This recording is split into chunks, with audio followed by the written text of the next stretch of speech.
ayihindura inzoka.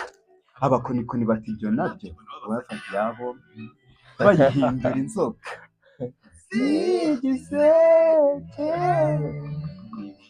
munsi ubwo nari nigunze mfite agahinda kenshi mbuzumbwira uwo kandegeje niwe wandenganyaga yabarije kunto cy'iminsi ntazarenza ubukana bw'imboga ntibwotsa imbehe ukwikubye ntabwo ari kwigokomera nukiranuka hehe ntibiguhiga hari imbaraga zijya zimira izindi ubukana bw'imboga ntibwotsa imbehe ukwikubye ntabwo ari kwigokomera nukiranuka hehe ntibiguhiga hari imbaraga zijya zimira izindi.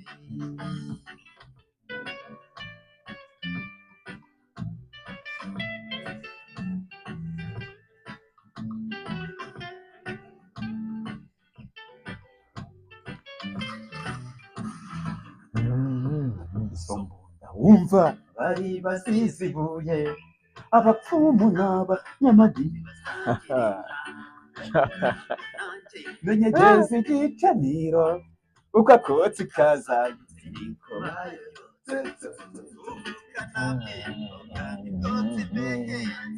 ukwikubye ntabwo ari kwigokomera nukiranuka hehe ntibiguhiga hari imbaraga zijya zimira izindi ubukana bw'imboga ntibwotsa imbehe ukwikubye ntabwo ari kwigokomera nukiranuka hehe ntibiguhiga.